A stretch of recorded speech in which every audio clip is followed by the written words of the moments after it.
وأشهد أن محمدا عبده ورسوله لا نبي بعده. يا أيها الذين آمنوا اتقوا الله حق تقاته ولا تموتن إلا وأنتم مسلمون.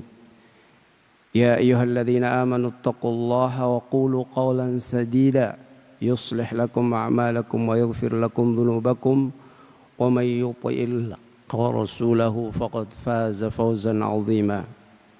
أما بعد فإن أصدق وخير الهدي هدي محمد صلى الله عليه وسلم وشر الأمور محدثاتها فإن كل محدثة بدعة وكل بدعة ضلالة. Masyarul ikhwan, azzani Allah wa iyyakum. Jemaah sekalian yang semoga dimuliakan Allah Subhanahu wa taala. Alhamdulillah, segala puji bagi Allah di kesempatan malam hari ini Bapak-bapak sekalian bisa hadir di Masjid Abdillah untuk tafaqquh fiddin, mempelajari agama kita dengan harapan sebagai bekal atau panduan hidup kita. Malam hari ini saya diminta untuk menggantikan posisi Ustaz Dr. Syafiq Riza Hasan Basalamah karena beliau tidak bisa atau berhalangan untuk hadir. Mudah-mudahan Allah Subhanahu wa taala memberikan kebermanfaatan bagi kita semua, bisa istifadah dari apa yang akan disampaikan. Sebagaimana informasi yang sampai ke saya bahwa beliau biasanya berbicara dalam tema keluarga. Saya akan melanjutkan pembahasan tema tentang keluarga, tapi pada sisi yang berbeda. Kalau mungkin Ustadz Syafiq Riza Hasan Basalamah cenderung membahas tentang fikhu al-usrah, fikih keluarga, bisa jadi seperti itu. Maka saya di sini akan membahas sedikit tentang keluarga yang berkaitan bagaimana muamalah Nabi kita Muhammad SAW dengan keluarganya. Pembahasan kita kali ini adalah intisari dari pembahasan yang ditulis oleh Dr. Abdus Sami dalam kitab beliau Al-Asalib An-Nabawiyah fi Mu'alajatil Mushkilat Az-Zawjiyah. Al-Asalib An-Nabawiyah, metode nabawi dalam menterapi problematik keluarga. Jadi kalau kita berbicara tentang akhlak baginda Rasul sallallahu alaihi wasallam, maka kita akan dapati beliau sebagai teladan dalam berbagai hal. Termasuk di dalam berkeluarga. Bagi kita kaum muslimin, kalau kita ingin ideal dalam berbagai hal, maka teladanilah baginda Rasul sallallahu alaihi wasallam. Karena itu sudah menjadi sebuah ketentuan dari Allah, laqad kana lakum fi rasulillahi uswatun hasanah liman kana yarjullaha wal yaumal akhir wa dzakarallaha katsira. Sungguh telah ada pada diri Rasulullah itu teladan yang baik bagi siapa saja yang mengharap Allah, mengharap pahala dari Allah dan kehidupan akhirat, dan mengingat Allah dengan zikir yang banyak. Jadi orang yang akan mampu meneladani Rasulullah Sallallahu Alaihi Wasallam adalah mereka yang memang ada motivasi, motivasi mengingat Allah dengan zikir yang banyak atau berharap pahala dari Allah SWT. Mungkinlah banyak di antara kita yang mendengarkan tentang keteladanan baginda Rasul, bagaimana akhlak beliau, tetapi kita tidak termotivasi atau kita tidak bisa meneladani beliau. Kenapa? Karena ada hal-hal tertentu yang kita tidak miliki. Kita tidak punya motivasi akhirat. Kita tidak punya motivasi pahala. Sehingga sulit bagi kita untuk meneladani baginda Rasul Sallallahu Alaihi Wasallam. Jadi meneladani baginda Rasul itu karena kita apa? Liman kana yarjullah. Bagi orang yang mengharap pahala dari Allah. Wal yaumal akhir. Dan hari akhirat. Dan berzikir kepada Allah dengan zikir yang banyak. Bapak Ibu sekalian yang dirahmati Allah, kembali kepada tema yang akan kita sampaikan di kesempatan kali ini dengan keterbatasan waktu, yaitu bagaimana muamalah Rasulullah SAW dengan keluarganya dari sisi ta'amul fi janib al-iqtisadi. Beliau bermuamalah dengan keluarganya secara ekonomi. Bapak Ibu, kita sebagai kepala rumah tangga khususnya, bapak-bapak memiliki tanggung jawab kepada keluarga kita. Kita berkewajiban untuk menafkahi keluarga kita. Karena dengan menafkahi keluarga kita sebagai bukti qiwamatur rajul. Kepemimpinan seorang laki-laki dibuktikan dengan kemampuan dia secara finansial untuk memberikan nafkah kepada keluarganya. Allah katakan dalam firman-Nya, Ar-rijalu qawwamun 'ala nisa bima faddalallahu ba'dahum 'ala ba'd wa bima anfaqu min amwalihim. Jadi kaum laki-laki qawwamun, pemimpin. Pemimpin di sini sebagaimana dikatakan Ibnu Katsir, iya secara manajerial dia yang mengatur, dia yang mendidik para istrinya, dia yang mengajarkan adab kepada para istrinya, mengajarkan agama kepada para istrinya, dia pula yang bertanggung jawab kepada para istrinya. Nah, salah satu faktor penopang yang paling pokok sebagai tanda bahwa dia adalah mudabbir, manajer dalam keluarga, bima anfaqu min amwalihim. Karena mereka kaum laki-laki berkewajiban menafkahi dengan hartanya kepada siapa? Kepada para kaum wanita, yaitu istri-istrinya. Jadi laki-laki yang sejati, kalau bahasa sederhananya adalah laki-laki yang mampu memberikan nafkah kepada keluarganya. Itulah yang kemudian menjadikan dia sebagai seorang pemimpin, mudabbir, yang manajer dalam keluarga.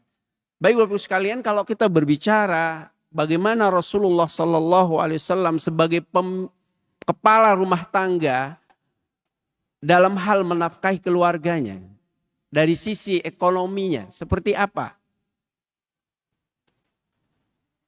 Para ulama memotret ya kehidupan Rasulullah Sallallahu Alaihi Wasallam. Banyak sekali kitab-kitab yang menulis tentang sejarah baginda Rasulullah SAW, sirah nabawiyah. Ya. Dan kita dapati salah satu kebaikan Rasul kita yang mulia Sallallahu Alaihi Wasallam, di antara kebaikan-kebaikan beliau yang banyak, di antara akhlak-akhlak beliau yang banyak itu adalah baiknya muamalah beliau dengan keluarganya atau terhadap keluarganya dari sisi ekonomi. Maksudnya apa? Ketika berbicara loyalitas baginda Rasulullah secara ekonomi kepada keluarganya, itu merupakan kebaikan beliau. Itu merupakan akhlak baginda Rasulullah. Mungkin banyak di antara para istri mengeluhkan betapa pelit suaminya. Seret sekali untuk mengeluarkan duit belanja istrinya atau kebutuhan istrinya. Diminta selalu menghindar. Kalaupun ngasih secukupnya. Padahal dia mampu. Seharusnya kita berkaca bagaimana Rasulullah SAW loyalnya terhadap kebutuhan keluarganya. Nah, salah satu di antara kebaikan akhlak baginda Rasulullah SAW kepada keluarganya dari sisi ekonomi, nanti kita akan tahu di sini. Ya. Dari sisi ekonomi ini kita bagi dalam beberapa poin. Misalnya pemenuhan kebutuhan keluarga dalam hal tempat tinggal. Dalam bahasa lainnya apa? Sandang atau papan namanya? Sandang, pangan, papan. Kalau tempat tinggal apa? Papan. Ya. Bagaimana Rasulullah Shallallahu Alaihi Wasallam memenuhi kebutuhan keluarganya dalam hal tempat tinggal. Mungkin Bapak Ibu akan menjadikan pertimbangan ketika seorang bapak dilamar putrinya oleh seorang laki-laki. Salah satu pertimbangannya apa? You udah punya rumah belum? Udah mapan belum? Udah punya pekerjaan belum? Wajar apa enggak itu? Wajar ya, wajar ya. Pertimbangan itu wajar, walaupun kita tidak menjadikannya prioritas utama. Tapi ketika pertimbangan itu dijadikan satu alasan oleh seorang bapak, ya, ketika ingin menjodohkan anaknya dengan calon mantunya, ketika kita nanya kayak gitu, wajar nggak? Wajar, wajar, nggak apa-apa, nggak apa-apa. Karena memang seorang kepala rumah tangga harus menjadi sosok yang bisa memenuhi kebutuhan istrinya kelak. Di antaranya kebutuhan tempat tinggal. Nah, Rasulullah Shallallahu Alaihi Wasallam dalam hal ini membuatkan kamar-kamar khusus untuk para istrinya. Karena kita tahu beliau punya istri berapa? Hah? Berapa? 3? 4? Atau berapa? Hah? Nah, antum sendiri nggak tahu kan istrinya Rasulullah berapa? Hah? Ada yang bilang 10, ada yang bilang 9. Ini ikhtilaf fihi tulabul ilm. Ikhtilaf jamaah ini berapa istri baginda Rasulullah SAW? Seingat saya ada sekitar 13-an. Sekitar 13-an. Ya. Ala kulli hal istri beliau banyak. Dan itu kekhususan bagi beliau. Kita umatnya tidak boleh nikah lebih dari 4 bagi yang berazam menjadi seorang poligon. Nah, poligon itu subjek dari poligami. Yang berpoligami namanya poligon. Nah, itu menurut saya ya. Lebih gampang ya. Jadi kita hanya dibolehkan dalam syariat 4. Tetapi Rasulullah di antara kekhususan beliau boleh lebih dari 4. Ternyata banyak istri beliau. Baik istri beliau. Setiap istri itu dibuatkan tempat tinggal khusus. Yang dikenal dengan hujrah. Ini bukti bahwa beliau memenuhi kebutuhan para istrinya dalam hal tempat tinggal. Dan itu termaktub di dalam surat Al-Hujurat. Ya. Ketika Allah mengatakan, innal ladzina yunadunaka min wara'il hujurati aktsaruhum la yaqilun. Orang-orang yang memanggilmu di belakang hujurat, kamar-kamar itu, mereka itu kebanyakan enggak punya otak. Itu bahasa kasarnya. Enggak punya otak. Ya. Jadi ini salah satu di antara adab kita kepada Rasulullah SAW, tidak boleh meninggikan suara kita gitu ya. Baik ketika sedang beliau masih hidup maupun sudah meninggal. Kalau antum depan kuburan baginda Rasul, boleh nggak antum berisik situ, teriak-teriak? Nggak boleh. Apalagi beliau masih hidup. Di antara adab kita itu adalah merendahkan suara kita, ya, di hadapan baginda Rasul Shallallahu Alaihi Wasallam. Orang-orang yang memanggilmu di belakang kamar itu, ya, mereka tuh kebanyakan gak punya otak. La yaqilun, berarti satu adab yang buruk. Tidak boleh. Nah, di sini kata-kata wara'il hujarat itu adalah tempat-tempat istri-istrinya baginda Rasul sallallahu alaihi wasallam. Dan ini dikuatkan di dalam sebuah sunnah Nabi sallallahu alaihi wasallam dalam hadisnya ketika Ummu Salamah, ini salah satu istri baginda Rasulullah sallallahu alaihi wasallam ya. Qalat istaiqadha Rasulullah sallallahu alaihi wasallam lailata faza'an. Rasulullah SAW suatu ketika bangun pada malam itu kalau bahasa kita suasananya menegangkan. Ya. Yaqul, beliau mengatakan subhanallah. Maha suci Allah.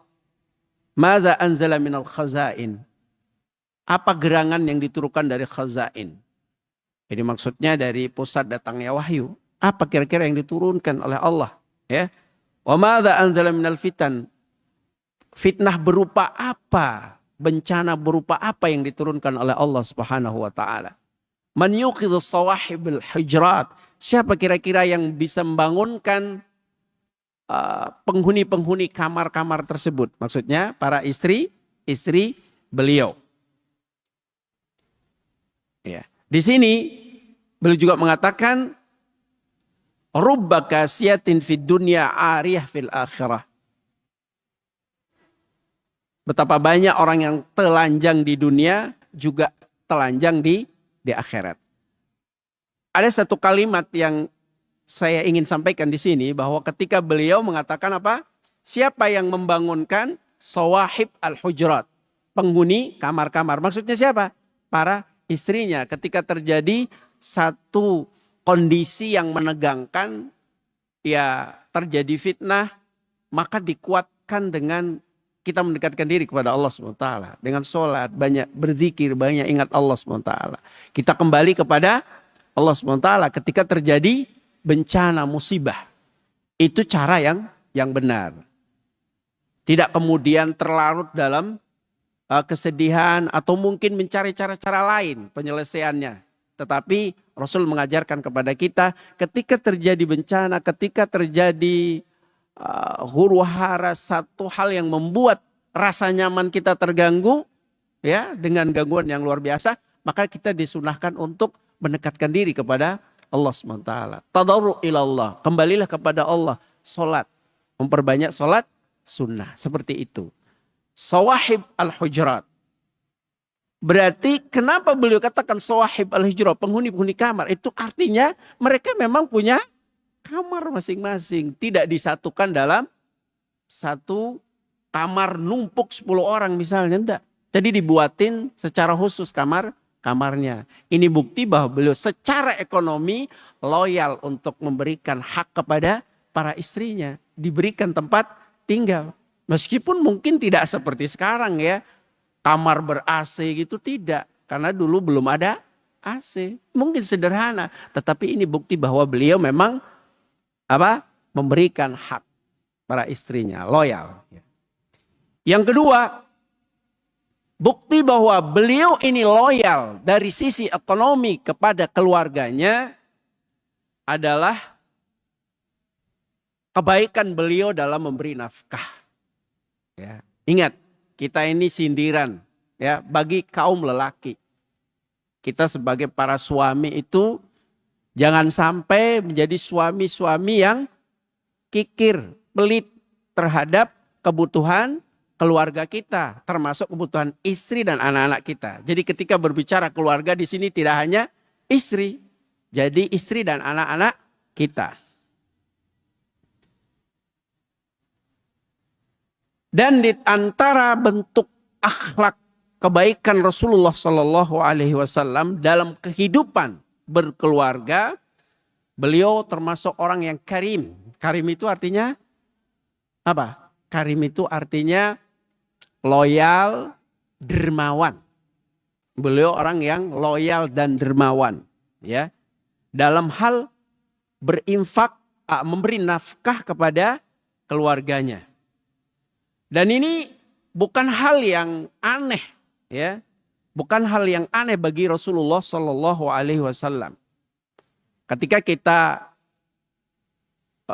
mencermati, mempelajari sirah baginda Rasul, ketika kita membaca hadis-hadis tentang kedermawanan baginda Rasulullah SAW, maka hal itu tidak aneh. Kalau kemudian beliau itu juga loyal kepada keluarganya. Bahkan disebutkan kana ajwadan nas. Nabi itu adalah orang yang paling dermawan di antara manusia. Kalau kita ranking manusia seluruh alam ini, ibaratnya beliau adalah orang yang paling loyal. Paling dermawan. Ya. Mau menyebutkan sosok siapa saja, ya, baik orang dulu maupun orang sekarang, dibandingkan dengan Rasulullah paling loyal. Paling dermawan. Karena Nabi sendiri yang mengatakan demikian. Karena ajwadan nas. Ya, beliau adalah orang yang paling dermawan. Ini persaksian para sahabat yang merawikan hadis itu kan. Tentang baginda Rasul Sallallahu Alaihi Wasallam. Dan hadis ini riwayat Bukhari.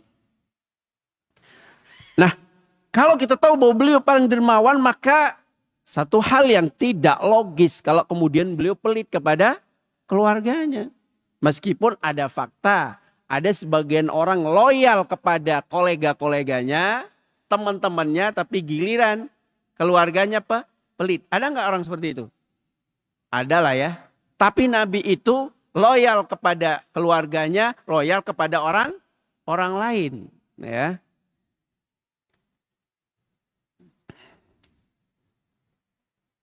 Nah, seorang sahabat Laqit bin Sabrah bercerita tentang keloyalan baginda Nabi Shallallahu Alaihi Wasallam. Beliau bercerita, kuntu wafida bani al-muntafiq ila Rasulullah SAW. Dulu saya menjadi salah seorang delegasi, ya, untuk menemui baginda Rasul SAW. Siapa yang bilang itu? Laqit bin Sabrah. Beliau ini termasuk Bani Al-Muntafiq. Sebuah klan, kabilah, keturunan, siapa namanya? Di sini namanya keturunan Al-Muntafiq bin Amir bin Aqil bin Ka'ab bin Rabi'ah bin Amir bin Sa'ah Al-Qaisi Al-Adnani. Jadi ala kulli hal beliau ini salah seorang di antara kabilah itu, keturunan dari Bani Amir. Ya, siapa? Laqit bin Sabrah ini. Waktu itu saya diutus menjadi delegasi menemui Rasulullah SAW. Nah, dalam momen itu kami sedang duduk bersama Rasulullah.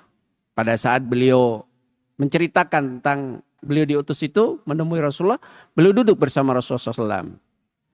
Lalu datanglah seorang penggembala kambing yang menggiring kambingnya untuk dikembalikan ke kandangnya.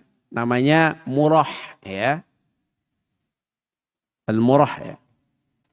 Yaitu awal ghanam wal ibil lailan, tempat kembalinya kambing dan onta pada malam hari. Itu namanya Murrah.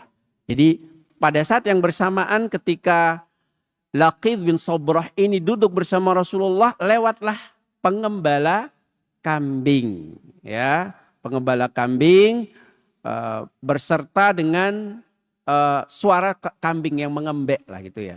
Kalau kambing digeret kan kadang-kadang bersuara kan. Mek, mek. Nah kayak itu. Oke. Udah pas nggak suaranya itu? Mirip-mirip lah ya. Itu dalam bahasa Arab disebut sakhlah, tai air.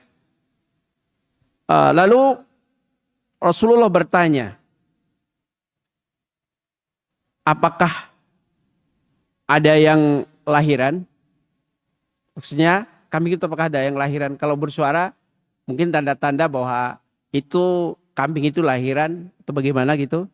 Nabi bertanya, qala bahmah. Iya Rasulullah, ada.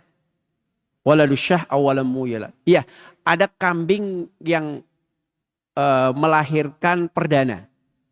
Melahirkan perdana. Maka apa kata Rasulullah? fadhbah lana makanaha syah. Jika kambing tersebut melahirkan anak kambing, maksudnya melahirkan gitu, maka sembelihlah sebagai ganti dari melahirkan itu satu kambing lain. Paham maksudnya? Jadi di sini Nabi Shallallahu Alaihi Wasallam menyembelihkan seekor kambing untuk tamunya. Ya, ketika ada kambing yang lahir, maka beliau akan sembelih kambing yang lain. Nah. Beliau kemudian mengatakan, la tahsabanna anna min ajlika dzabahnaha. Kamu jangan mengira kami menyembelih kambing ini semata-mata untukmu. Maksudnya karena kedatanganmu. Ketahuilah kami punya 100 kambing, kata Nabi. Kami tidak ingin bertambah jumlahnya dari 100, kata Nabi. Oleh karena itu, apabila pengembala kambing, ini wallahu ta'ala alam, jadi beliau punya pekerja pengembala kambing.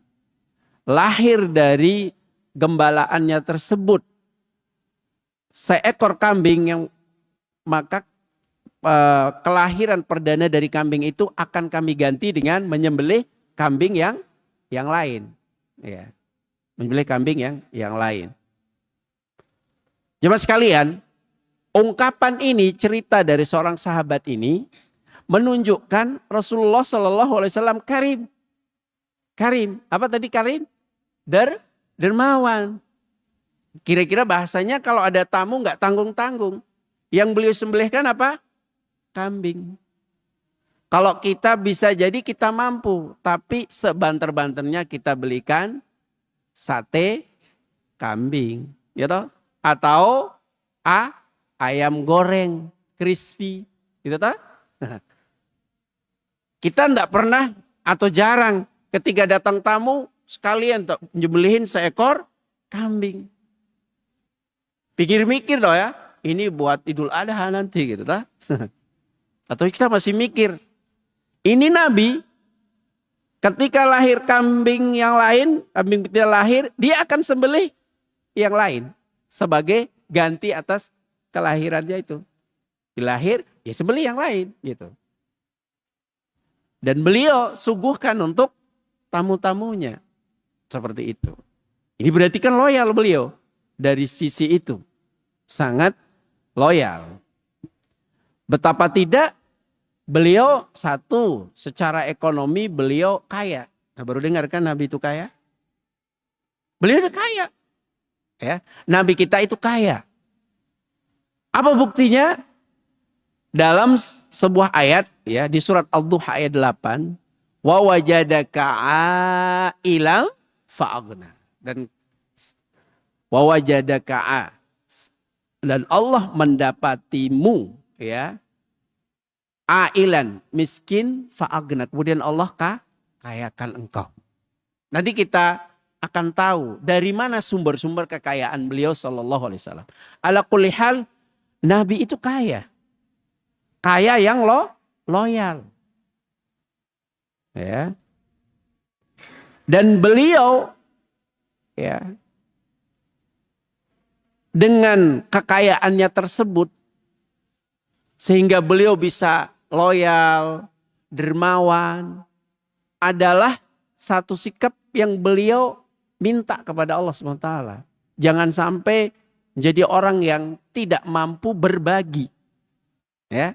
Dalam doanya, Allahumma inni as'alukal huda wat tuqa wal afafa wal ghina.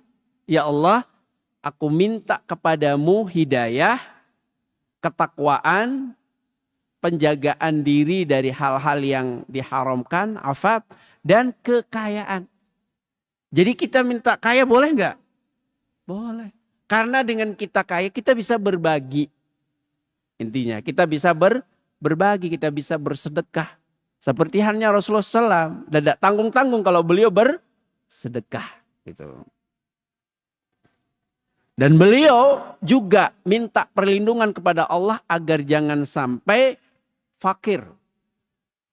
Ya, jangan sampai fakir. Beliau mengatakan Allahumma inni a'udzubika minal kufri wal faqra. Ya Allah, aku berlindung kepadamu dari kekufuran dan kefakiran. Ala kulli hal. Jadi kesimpulannya, kaya boleh enggak? Boleh. Ya, minta kaya boleh? Boleh. Karena dengan kita kaya kita bisa berbagi. Dan jadilah seperti Rasulullah, seorang yang kaya dan loyal. Kalau sekedar numpuk-numpuk harta, pelit, nah itu enggak baik. Bahkan tercela. Gitu kan? Azan dulu apa gimana? Biasanya? Sudah ya? Fadhal, azan dulu, ana lanjutkan sedikit aja. Biasanya azan dulu ya Pak ya? Ya, fadhal azan dulu sebentar ya.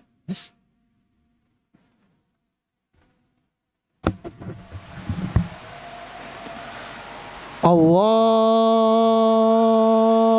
Akbar, Allahu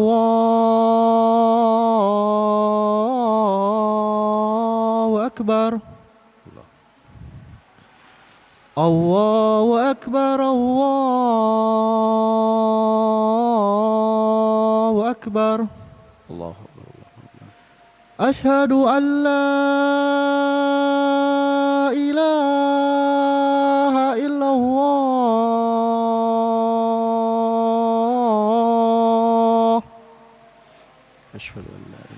Asyhadu an la ilaha illallah.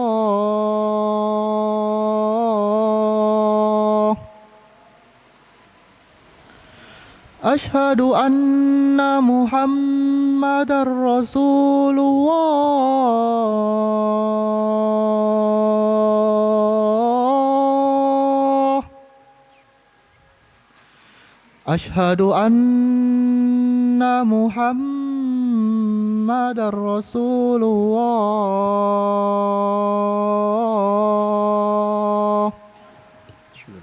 Hayya 'alas shalah.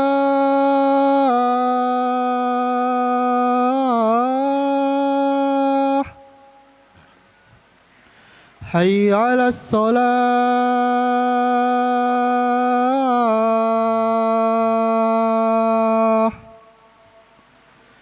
Hayya 'alal falah.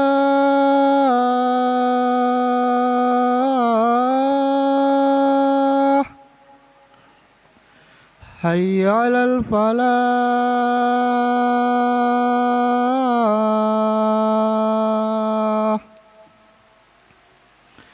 Allahu Akbar, Allahu Akbar. La ilaha illallah. La ilaha illallah.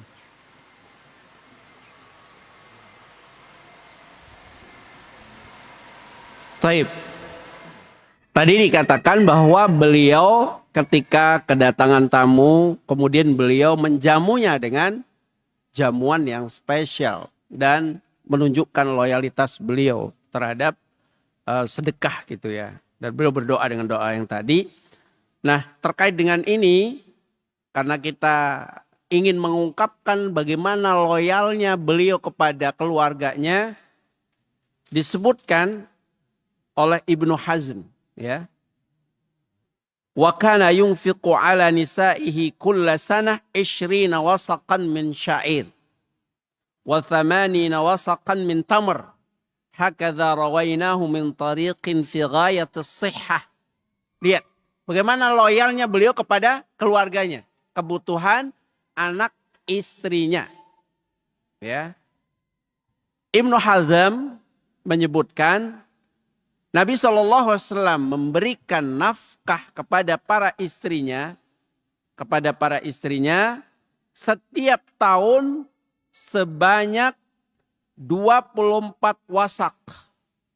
Satu wasak itu 60 sok. Satu sok itu 4 mud. Kira-kira 3 kilogram.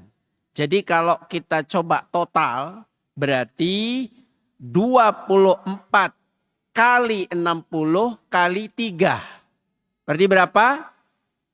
4.320 kilogram per tahun. Kalau 4.000 berarti berapa? 4 ton. 4 ton, 3 kintal 20 kilo. Itu kebutuhan istri-istrinya per tahun. Beliau nyetok untuk kebutuhan istrinya berapa? 4 ton, 3 kintal, 20 kilo. Itu banyak gak itu? Hah? Bukan kintal loh ya, ton. Dalam setahun. Kalau kita makan rata-rata per hari berapa kilo sih? Hah? Satu orang berapa kilo? Saya yakin gak sampai sekilo toh ya. Benar gak? Sekilo itu kita bagi berapa keluarga kita kan? Kita masak 1 kilo itu berapa orang kan?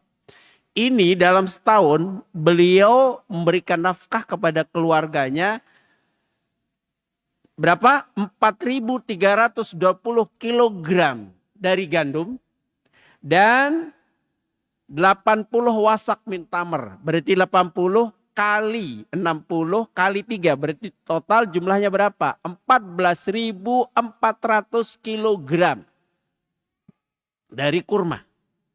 14 ton. Antum bayangkan? 14 ton 400 kilo kurma.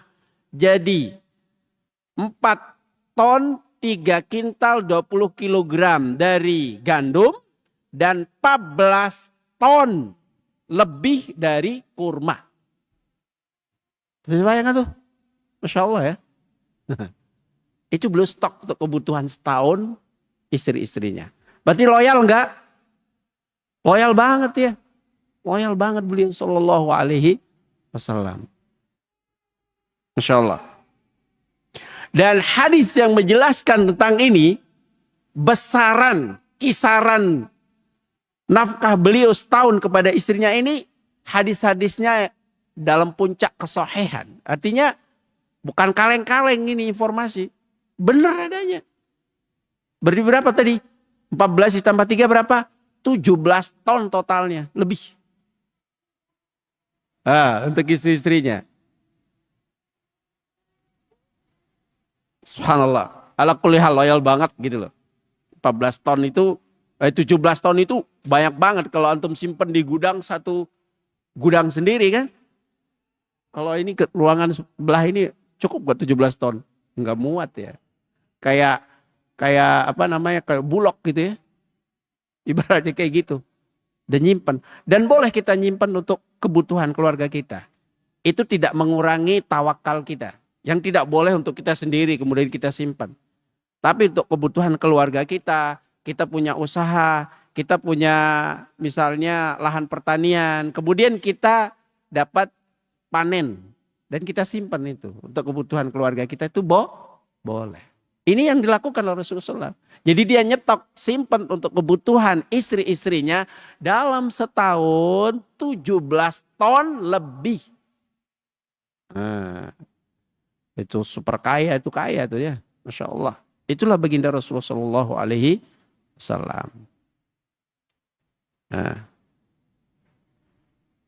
Dan Imam Asy-Syaukani juga menjelaskan di dalam kitab Nailul Awtar, beliau lebih merinci. Kana yu'ti kulla wahidatin min zaujatihi mi'at wasaq min Khaybar. Kalau tadi secara umum ya, beliau nyetok untuk istri-istrinya 17 ton lebih dalam setahun. Nah, kalau dalam keterangan Imam Asy-Syaukani, beliau merinci setiap istrinya dikasih 100 wasak. 100 wasak itu seperti berapa? Berarti 100 kali 60 ya, kali 3. Berarti keluar angka berapa? 118.000 kilogram. Itu beliau kasih itu. 118 kilogram dalam keterangan yang lain. Ala kulli hal, hadis-hadis ini menunjukkan Rasulullah adalah orang yang sangat loyal untuk memenuhi kebutuhan-kebutuhan para istri dan keluarganya jelas. Keluarga beliau sallallahu alaihi wasallam. Nah mungkin kita bertanya, dari mana harta beliau yang segitu banyaknya? Dari mana harta beliau yang segitu banyaknya? Ternyata ada sumber-sumber pendapatannya. Ya, sumber-sumber pendapatan beliau namanya pertama al-fai. Al-fai itu harta benda yang Allah berikan kepada beliau secara khusus 1/5 dari harta yang ditinggal oleh kaum kufar tanpa melalui peperangan. Kata, tanpa melalui peperangan. Dalam kasus seperti ini, harta-harta yang ditinggali Bani Nadir ketika diusir dari kota Madinah, kan ada 3 kabilah Yahudi yang mereka sukanya itu bikin onar di Madinah. Salah satu favoritnya orang Yahudi itu suka menyelisih janji. Suka menipu, menyelisih janji. Itu biasa orang Yahudi kayak gitu. Nah Bani Nadir itu juga melakukan hal yang sama. Sehingga Nabi mengusir mereka. Dan peninggalan-peninggalan harta-harta mereka yang tidak bisa dibawa tentu ini menjadi bagian dari penghasilan kaum muslimin, termasuk penghasilan baginda Rasulullah Shallallahu Alaihi Wasallam. Sebagaimana disebutkan dari Umar bin Khattab radhiyallahu taala anhu, beliau mengatakan, "Kanat amwalu Bani Nadir mimma afa Allahu ala Rasulihi." Adalah harta-harta Bani Nadir yang terdampak diusir oleh baginda Rasul karena menyelisihi perjanjian, itu adalah harta-harta yang diberikan oleh Allah kepada Rasulnya. Beliau dapat bagian ya secara khusus. Dari situlah beliau memberikan nafkah untuk keluarganya. Nafkah nyetok setahun. Ya. Dan sisanya tersebut beliau jadikan dalam bentuk aktiva aktiva tetap, aktiva tidak tetap. Kalau kuda, perlengkapan perang itu aktiva apa itu? Tetap atau tidak tetap? Berjalan atau tidak berjalan? Ala kulihal gitu ya. Istilah-istilah lah ya.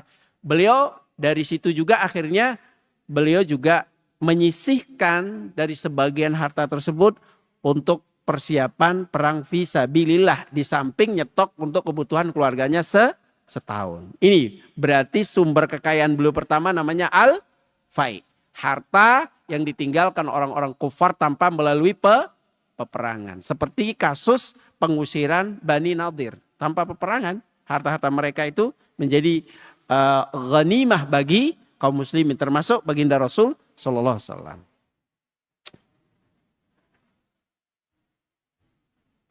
Selain itu, ya, beliau juga mendapatkan atau sumber kekayaan beliau Sallallahu Alaihi Wasallam selain fai itu ada namanya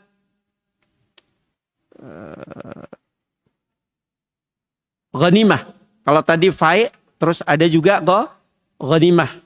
Kalau ghanimah itu bedanya dengan fai itu apa tadi? Harta benda kaum kufar yang didapatkan melalui proses peperangan. Kan orang-orang kufar itu kalau mau perang itu antum kira cuma bawa senjata. Tidak. Mereka kan bawa perlengkapan ya. Sangu lah kata kita. Ada yang bawa onta, ada yang bawa kuda, ada yang bawa apalah. Perbekalan lah gitu ya. Nah itu kalau kalah perang kan mereka lari tunggal langkah meninggalkan hartanya atau diambil oleh kaum muslimin. Dan itu namanya ghanimah. Itu dalam peperangan-peperangan kan tidak sedikit ya atau banyak ya harta-harta ghanimah itu yang ditinggalkan orang-orang kufar. Karena mereka tadi kalau berperang mesti dengan perlengkapan yang cukup. Ya. Misalnya kudanya, ya alat-alat perangnya menjadi ghanimah. Bahkan para wanita kufar itu bisa menjadi tawanan. Ya itu juga bisa berupa harta itu. Maksudnya itu juga bagian dari ghanimah. Benar gak? Nah itu kan. Jadi itu sumber kekayaan beliau diantaranya ghanimah. Seperti halnya ghanimah yang beliau dapatkan pada saat perang Badar dan peperangan-peperangan yang lain. Pada saat itu kan beliau mendapatkan ghanimah yang cukup banyak, ya, cukup banyak. Kemudian selain itu, kita ringkas saja, ada namanya as-safi. As-safi. Jadi pertama fai, yang kedua ghanimah, yang ketiga as-safi. As-safi itu adalah apa yang Rasulullah SAW pilih, ya. Setiap ghanimah yang didapatkan itu beliau milih dulu. Beliau diberikan hak prerogatif atau kalau bahasa sekarang itu hak privilege, hak keistimewaan beliau untuk ngambil dulu sebelum ghanimah itu dibagikan. Boleh beliau. Kalau yang lain umatnya, ini termasuk khususan beliau, kalau yang lain nggak boleh. Sebelum dibagikan nggak boleh ngambil bagian. Karena nanti masing-masing akan mendapatkan bagian. Nah, sebelum dibagikan nggak boleh ngambil. Kalau Nabi boleh. Beliau boleh ngambil apa yang beliau inginkan sebelum ghanimah itu dibagikan. Nah, ini namanya as-safi. Ini juga termasuk sumber kekayaan beliau. Dan kita tahu peperangan yang terjadi pada zaman Rasulullah kan banyak sekali. Itu bisa bayangkan ya, berapa banyak yang beliau bisa kumpulkan. Kemudian selain itu ada namanya al-hadaya, hadiah. Ingat bahwa Nabi SAW menerima hadiah, tidak menerima sedekah. Ya, dan termasuk keluarga-keluarga beliau dari Bani Hashim tidak boleh menerima sedekah, tapi hadiah boleh. Makanya dulu para sahabat itu senang sekali untuk memberi hadiah kepada baginda Rasulullah SAW. Nah, biasanya beliau, para sahabat maksudnya, memberikan hadiah ketika beliau berada di rumah Aisyah. Maaf, maksudnya beliau sahabat itu sering memberikan hadiah kepada istri beliau, yang itu juga termasuk jadi kekayaan beliau juga kan, kepada Aisyah. Karena sahabat tahu betul bahwa beliau sangat cinta kepada Aisyah. Ya, intinya dari hadiah-hadiah ini beliau SAW memperoleh kekayaannya. Beliau sering diberi hadiah oleh raja-raja di raja-raja negara-negara lain pada saat itu. Contohnya hadiah dari Raja Ailah. Beliau pernah memberikan hadiah bighal, kemudian burdah, pakaian setelan atas dengan bighal. Bighal itu apa sih? Ya kayak kuda ya, peranakan ya kalau nggak salah, peranakan antara kuda dengan apa gitu melahirkan bighal. Bighal putih ya. Itu yang beliau dapat hadiah tuh. Kemudian ada burdah, beliau dapat hadiah dari Raja Ailah. Nah, ini diantaranya ya sumber-sumber kekayaan baginda Rasulullah Sallallahu Alaihi Wasallam.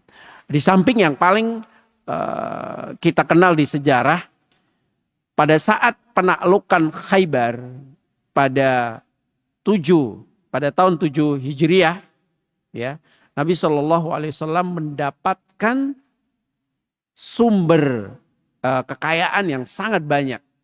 Bahkan di situ disebutkan Khaybar dibagi jadi dua.